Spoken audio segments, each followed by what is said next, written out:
আগের ব্লগটা এখানেই শেষ করেছিলাম। ফ্ল্যাটে ফিরে এসে এবার একটুখানি রেস্ট নিয়ে নেওয়ার পালা। বাইরেটা দেখানোই হয়নি।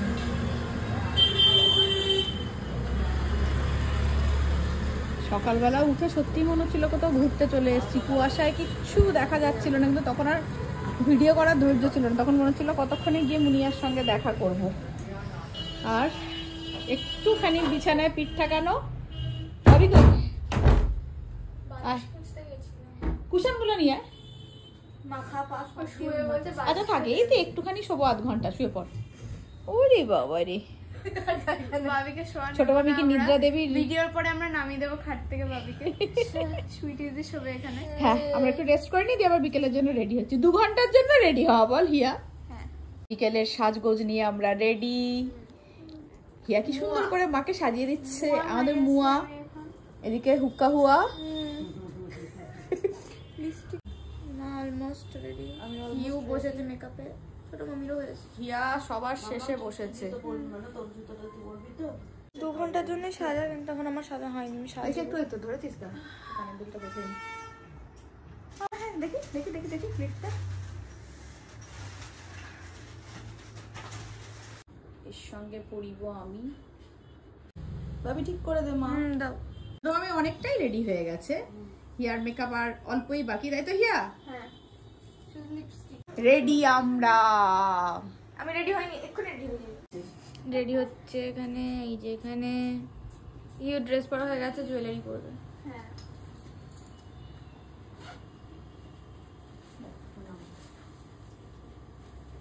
ও তোর তো জ্যাকেট পরতে বাকি, তাহলে তো তুই রেডি হসনি। এই যে হয়ে গেল। বাবা কি ভালোবাসি। ना बाशी টুরু লাভ।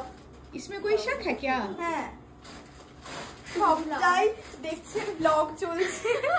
ये माँ আরে छोड़ो हम रेडी। কিন্তু छोड़ो मम्मी रेडी। चलो আমরা রেডি। ও পিঙ্কি তোর জন্য একবার রুম টুরটা তুই আসিসনি। চলো লাগাতে পারবে না চাবিটা, এটা হলো খারাপ। হ্যাঁ এবার এটা খুলে উঠে যাবে তাহলে।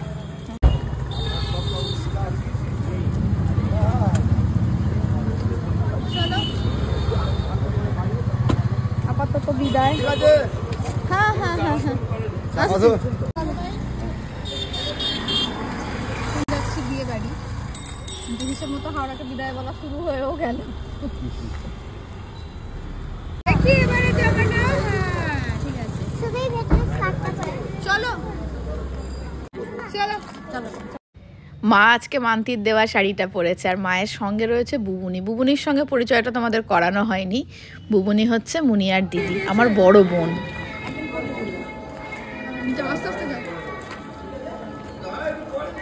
বড় পুরো লোকেরাই টাইমে দেখেছো। চলো এসো। ফুচকা খাবে তখন অ্যাসিড হয়ে যাবে, জানো তো। গোপাল কফি করবি? আগে উঠিও নি, কফি খেতে শুরু করে দিয়েছি। হ্যাঁ উনি আসেনি সেজে বুঝে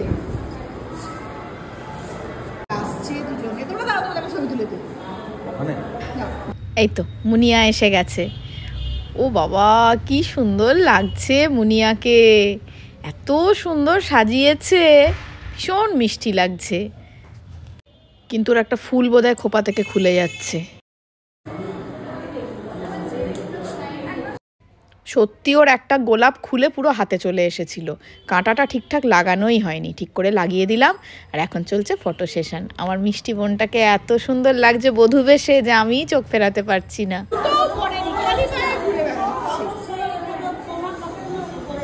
তোর বিয়ের দিন আমার কি এই অবস্থা হবে? ঘড়ির কাঁটা তো একবারে বনবন করে ঘুরে যাচ্ছে। আমি 14 বার করে ঘড়ি দেখছি, মানে কিভাবে যে সময় পেরিয়ে যাচ্ছে। কিন্তু বর ঢুকবে আমি তারপর বেরোবো, বর না দেখে আমি যাব না। যতই ফটোতে দেখে থাকি, সামনে থেকে দেখবো, বিয়েতে বসবে, আমি তারপর বেরোবো।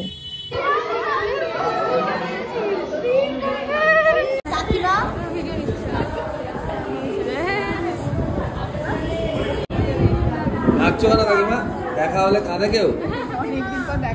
কিছু কিছু সময় চোখের জল বাঘ মানে না। কাকার পেছন পেছন আমিও চললাম। চলো যেখানে বিয়ে হবে সেখানটা তোমাদের দেখাই। এই যে এখানে বিয়ে হবে।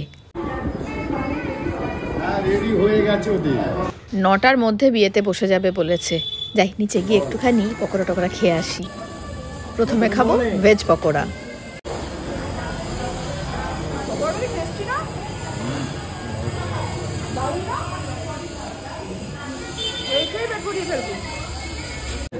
এখান থেকে নিলাম এটা চিকেন পকোড়া। আমাকে যেতে হলো না, এনে দিল। ওরে তোরা এখানে না, উপরে যাবি, উপরে সবাই দেখতে চাইছে তোকে।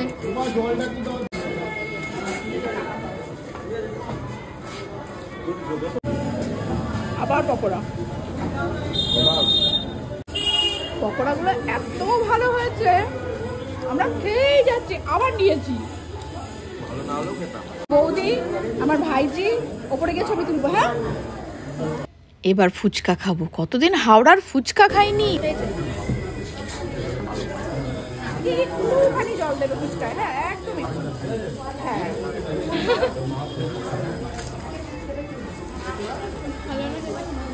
ফুচকা খাবো। এটা কেমন খাচ্ছি রে, আমাদের জন্য নিয়ে যাওয়ার নাম করে সব দেখবে নিচ্ছি। ঠিক আছে দাও।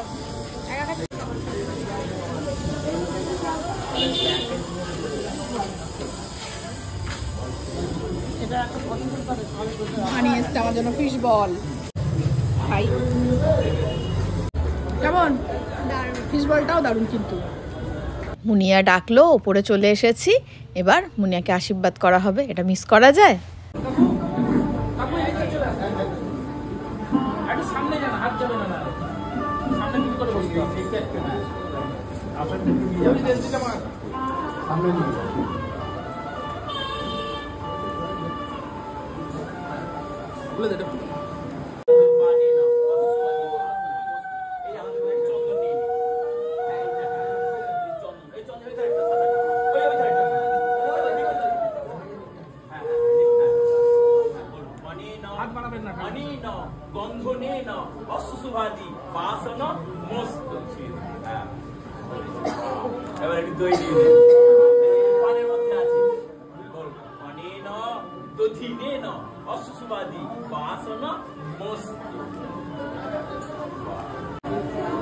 খুলে দিন, খুলে হাতে ধরিয়ে দিন।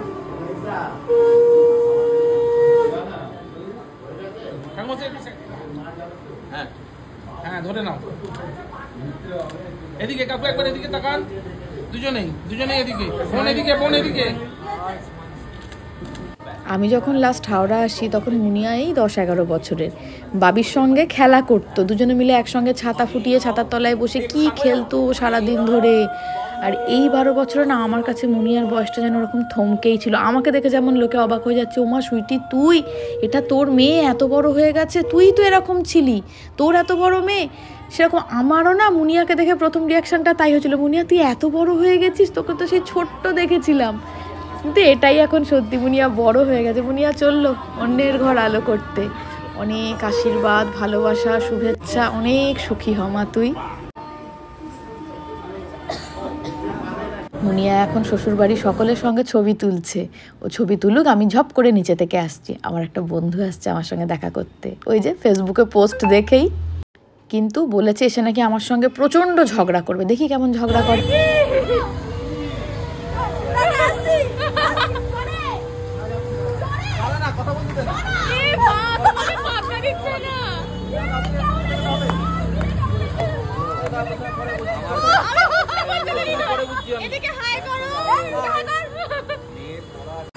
বলেনি কে, কার গাড়ি চেপে চলে যাচ্ছিলাম, ওটা আমার বন্ধু প্রণয়। খোঁজতে ও চলে এসছে ফোন করে, আমি কোথাও যাইনি। বল ই মা, কেমন একটা ঝগড়া মুখ করে আছিস। চাবিটা ঢোকা না, তোমার না মানে তোর, মানে আমাকে কার এটা তুমি বলে দাও এখানে। এটা তোর আমার তুমি না, আমি এখান থেকে চলে যাবো বাড়িতে, তুই নিয়ে যা। এমনি কি বলছো আরেকবার বলো। এটা বলছো আমার নামে, মা জিম করে না কি করে? নাটক রিলস, শুধু রিলস। বাবাও সাপোর্ট করেছে যে রিলস ছাড়া কিছু হয় না। আমি গোটা মোটাই তো জিম করে না, মোটাটা জিম করে না। জিম করে আমাকে দেখেছি কোন জিমে যেতে। আমি জিমে যাই না, এই করি না। বাবা জিমে যায় না, থাকার জন্য জিমে যায়। এই মা বলি তা যাই বলি। বললাম তো তুই যাই বলি। গোটা রাস্তা সবিকে গানটা শোনাতে শোনাতে হ্যাঁ এই যে কই ও নাকি আমার সঙ্গে ঝগড়া করবে, কই ঝগড়া তো করছে না, আমি তোকে ঝগড়ায় দমিয়ে দিচ্ছি। এইরকম ভাবে বলো না বরং করে ভালো লাগে না, ওই সেন্সে বললাম আমার ঘুরতে ভালো লাগে। হ্যাঁ হ্যাঁ আমরা ঘোরাবো। অনেক জায়গা আছে। হ্যাঁ হ্যাঁ করে আমি এই যে জানি কথা দিচ্ছে যাবে। ঝগড়া করে গেলাম। না কথা দিলে যে যাবে, এই তো বলে দিয়েছে। কত কিছু যে মানে তোকে কথা তো আমি শিখাতাম ধরে মারতাম সব সব প্ল্যান হয়ে গেল। 12 বছর কেন 22 বছর বাদে দেখা হলো, আমাদের সম্পর্কটা এরকমই থাকবে। প্রণয় আমার ভীষণ ভালো বন্ধু। প্রণয় চলে গেল আর এদিকে বরের গাড়িও ঢুকছে।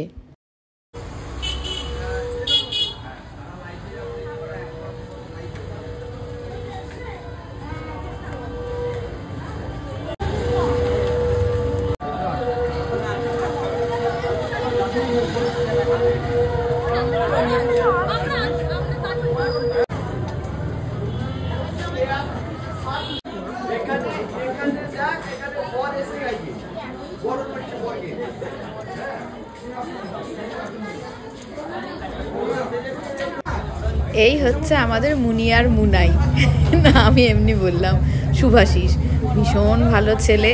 এর আগের বার যখন মা এসেছিল মা বলল, মায়ের সঙ্গে আলাপ হয়েছে, আমার সঙ্গে আলাপটা হলো না, আর এবারেও হবে না। বর এসে গেছে, বর বিয়েতে বসবে, আমাকেও খেতে বসতে হবে। প্রায় 8:20 মতো বাজে, আবার যেতেও 5 ঘন্টা লাগবে।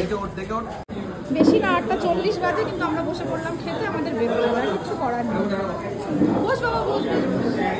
এই হচ্ছে আজকের মেনু। আমি তো এমনি প্রচুর পকোড়া খেয়েছি, আমার একটুও খিদে নেই, কিন্তু কাকা তো না খেয়ে গেলে প্রচণ্ড রাগ করবে আর ছাড়বেও না। অত কিছুর মধ্যে বলছে তুই আগে খেতে বসে পড়, তোর দেরি হয়ে যাচ্ছে। একটা বাটোরা আর কিমা চানা অল্প একটু টেস্ট করার মতো নিলাম, তারপরে স্যালাড আর ফিশরলি। ফিশরলিটা তো ভীষণ পছন্দের খাবার আমার একটা, বহরমপুরে সেভাবে পাওয়া যায় না। আচ্ছা বহরমপুরে কি কোথাও পাওয়া যায়? কেউ জানলে আমাকে প্লিজ কমেন্টে জানিও। আর তারপরে বাসন্তী পোলাও আর খাসির মাংস।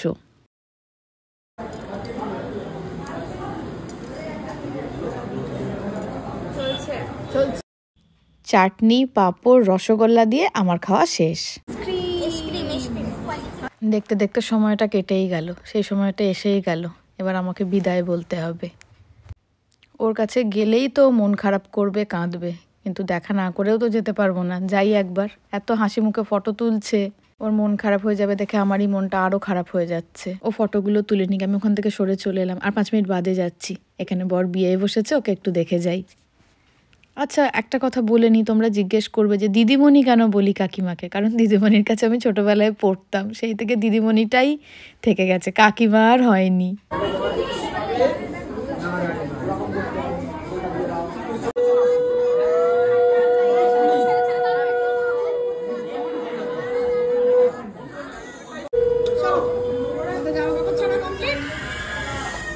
সাবধানে দেখো, মুনিয়ার সঙ্গে দেখা করে নি।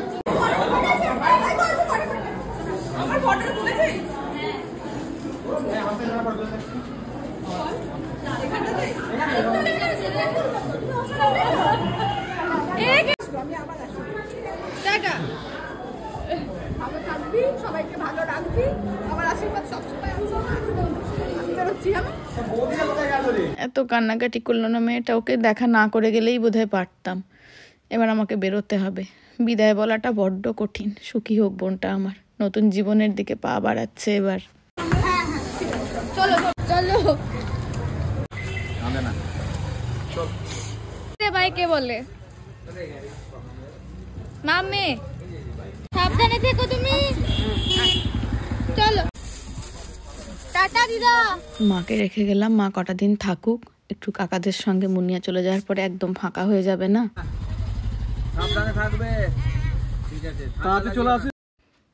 আজ বা 2 দিন পর ফিরতে তো হতোই, ফিরছি আমি আমার চেনা সেই রাস্তাঘাটগুলো পেছনে ফেলে।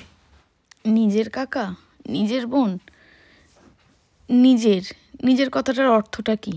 ঠিক কতটা আপন হলে তাকে নিজের বলা যায়? ঠিক কতটা ভালোবাসলে তাকে নিজের বলা যায়? শুধুমাত্র রক্তের সম্পর্ক দিয়ে কি নিজের বোঝানো যায়? অনেক সময় তো রক্তের সম্পর্কের মানুষগুলোও নিজের হয় না।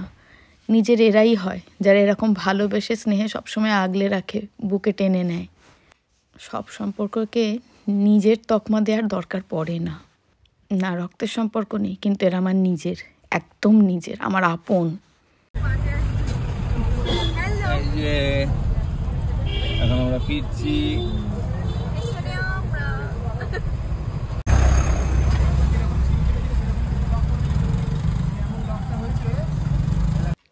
ভাবি, সৌভিক, ছোটো মামা, ছোটো মামি, হিয়া সবাই সঙ্গে রয়েছে। মাও কয়েকদিনের মধ্যে ফিরে আসবে। তাও কিসের যে টান, কোন মায়ায় যে আটকে যাচ্ছি, কেন যে এত কষ্ট হচ্ছে, এটাই বোধহয় শিকড়ের টান। শিকড়টা তো শিকড়ই, তাই না? ভালোবাসার মানুষগুলোকে আগলে রেখো, যোগাযোগ রেখো মানুষের সঙ্গে। ঠিক এটুকু সময় বেরোবে, একটা ফোন, একটা হোয়াটসঅ্যাপ নিশ্চয়ই করো, যোগাযোগ রেখো ভালোবাসার মানুষগুলোর সঙ্গে। ওই যে বললাম, রক্তের সম্পর্কের বাইরেও অনেক সম্পর্ক থাকে, যারা ভীষণ আপন, ভীষণ কাছের, ভীষণ নিজের। ফিরছি বহরমপুর, দেখা হবে কোনো একটা রোজ নাম চাই।